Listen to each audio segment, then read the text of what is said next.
tayo sa bagong pwesto ni Diwata. Ito si Diwata. Nice to see you again. Ayan, nasa Jokno Boulevard pa rin tayo. Same street pero iba lang yung pwesto. Kasi dito wala nang clearing dahil nasa tabi na tayo. Pero nasa Jokno pa rin tayo.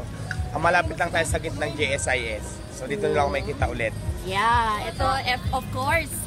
Meron tayo mga of course, lecture. Ito ang aking beshi. Beshi. Then, of course, Unli Sabaw pa rin.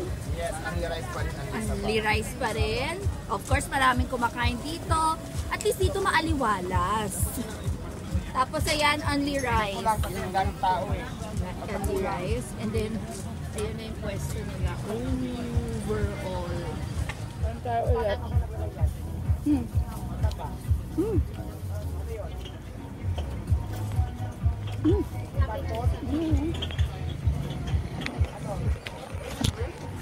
yung ano. Ilang beses na ako kumain dito?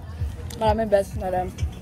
Pero ito yung first time ko kumain sa bagong pwesto ni Diwata.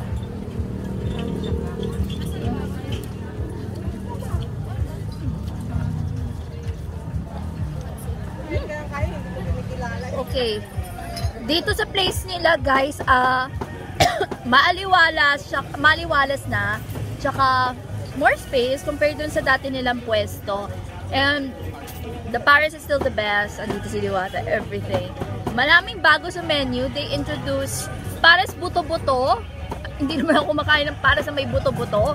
Overall, and Paris buto-buto, tsaka may fried chicken. So, hindi ko alam kung yung fried chicken Unli ha. Hindi ko alam.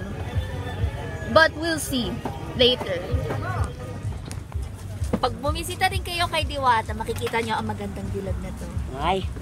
Ang ganda, diba? She's my friend. Silang dalawa, si Beshi, ito si Beshi Bells, nakahera, tapos ito magandang dilag na to.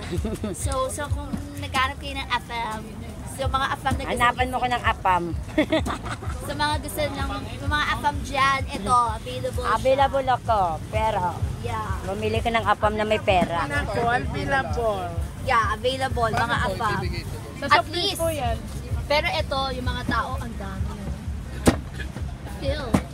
So, babalik ako dito.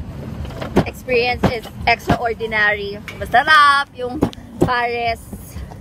Even my first time, overload na siya. Ganitong overload. Ayan o. Ganitong overload. Hindi ka pa magpapatal. Believe na, kapos ka sa pera. 100 pesos na to. Yung fried chicken, 70 pesos. Natanong ko, am I right? Is am I right? Is only? With rice, pero 100 only. Chicken. Not 70. Okay. 70, may rice na yung chicken. 100, only rice na. May drinks na. Oh, diba? Only chicken, chicken and Paris, overload, 100 pesos with rice and free soft drinks. 70 pesos, walang soft drinks, rice and chicken lang. So, excited ako matikman yung chicken nila. Susunod na visit ko, chicken naman. So, visit na kayo dito sa bagong place ni Diwata. It's here in Jokno Boulevard near Amazing Show. Tsaka dun, malapit sa Senay, tsaka dun sa GSIS. So, it's just, so eto na yung bagong pwesto niya.